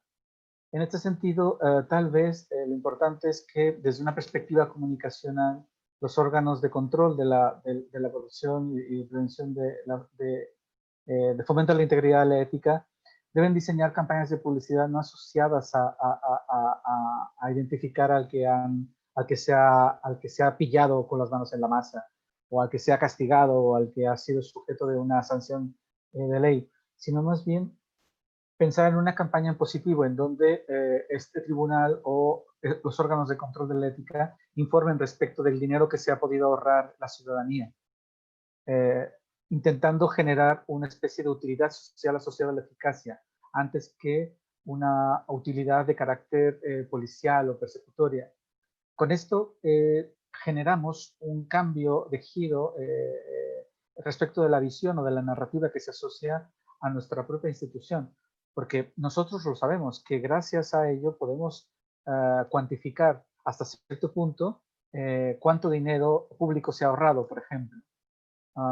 Es difícil, las metodologías son complicadas, esto no está tampoco escrito en piedra, es muy complicado determinar los efectos económicos sobre la corrupción, hay estimaciones, ¿no? Pero en definitiva, unas campañas de esta naturaleza pueden ser más útiles que campañas asociadas a la persecución, a la identificación del que hizo mal las cosas, etcétera, etcétera, ¿no? Una formación ambiciosa, estratégica, centrada en los funcionarios públicos, que sea general, pero al mismo tiempo muy específica, y específica sus necesidades, y también vinculado a un modelo de cambio cultural que opere en el mediano y largo plazo. Esto podría ser una estrategia clave para que desde dentro se articulen espacios y, por ejemplo, sistemas de alertas informales para detectar y prevenir faltas éticas o riesgos de corrupción. Otra cuestión que no había comentado en las reflexiones finales y que también puede recuperarse al final de esta consultoría en el marco de la Semana de la Ética es que los tribunales de ética o los órganos controladores de esta dimensión de la acción pública deben generar espacios para hacer mapeos completos de los riesgos vinculados a la corrupción en cada una de las organizaciones públicas, ministerios, secretarios de Estado, de forma tal que se obtenga una fotografía de riesgos, una imagen gráfica de esos riesgos que puedan luego ser socializados, compartidos con organizaciones de sociedad civil, por ejemplo, e identificar acciones específicas en cada organización para su prevención, para su detección temprana y su mitigación en caso de que ocurra. Es decir, nos estamos adelantando y estos mapeos, que tienen que ser evidentemente actualizados y revisados constantemente, de riesgos, tendrían que ser validados de alguna manera por el órgano responsable. ¿Qué ganamos con esto? Ganamos que hacemos visible algo que no es visible solamente hasta cuando ocurre. Ganamos en claridad, ganamos en trasladar este conocimiento a otras organizaciones fuera del gobierno que están interesados en ejercer cierto control social, en ejercer cierta fiscalización del trabajo que hacen las organizaciones públicas. Someternos a escrutinio público es la apuesta, y ello implica necesariamente cierta apertura, que pasaría por esto, ¿no? Por generar estos mapeos, ¿no? Y actualizarlos, mantenerlos actualizados.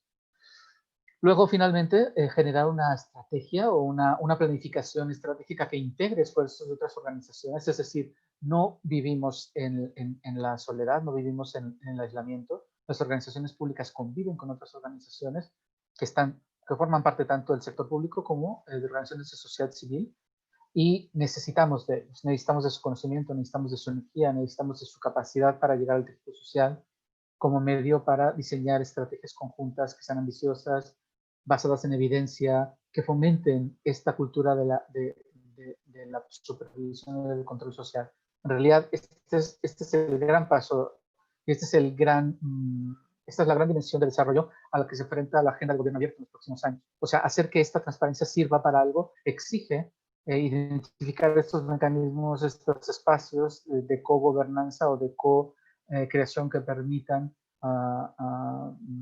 una rendición pública de cuentas plena, ¿no? Frente a otras que se basan básicamente en informar antes que en rendir cuentas, ¿no? Son conceptos distintos, informar y rendir cuentas.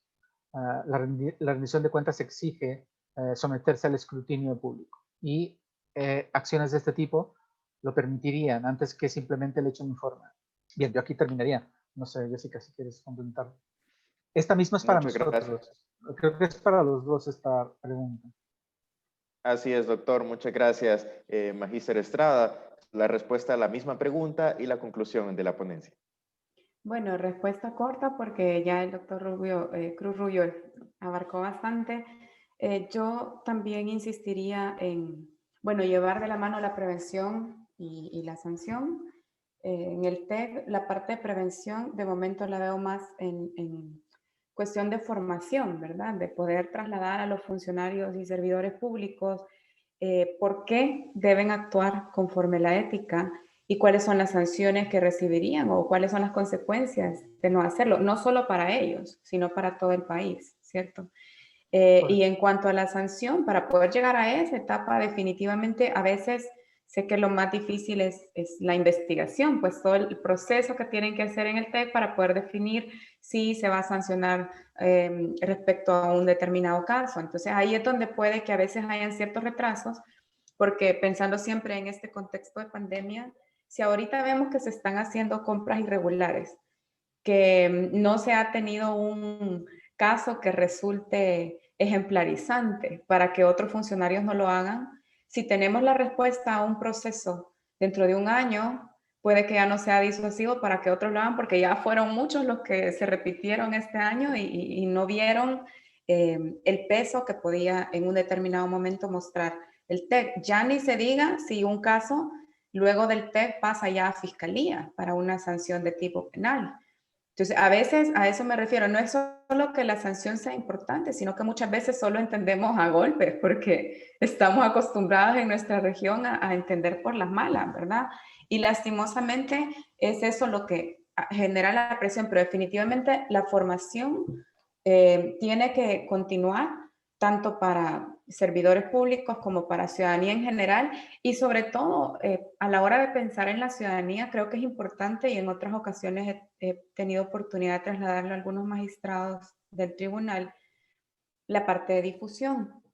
A veces el trabajo que está haciendo el TEC no se comunica lo suficiente hacia afuera, o tal vez se trata de plantear de una manera diferente o de comunicarlo de una manera diferente, de pensar en cómo difundir lo que se está haciendo. Uno, para sensibilizar, concientizar a la ciudadanía. Dos, para ir generando confianza también en el tribunal. Y, por supuesto, con eso, activar el mecanismo, que sean más personas que se animen a denunciar faltas a la ética pública, y que sean menos personas quienes cometan este tipo de faltas, porque saben las consecuencias de hacerlo. Entonces, de verdad que es un trabajo que tiene que complementarse con muchos esfuerzos. Se ha estado impulsando ya desde hace algunos años, y pues para cerrar, simplemente les invito a continuar en este esfuerzo, a no fallecer. Como les decía, hay algunos que son no es una carrera de 100 metros, como decimos, sino que es una maratón, y necesitamos mantener el aliento por mucho tiempo para lograr cambios en beneficio de nosotros, de todo el país, y pues hacia eso vamos, y de momento de nosotros depende lograr ese cambio que queremos ver. Agradecemos a la magíster Jessica Estrada y doctor Nicandro Cruz por su apoyo al impartir esta importante charla, y como parte del grupo de expertos participantes de la Semana Ética 2020 se les hará llegar un diploma de reconocimiento. De esta forma llegamos al final de esta actividad. Que tengan un feliz día. Muchísimas gracias. Feliz día. Gracias, feliz día.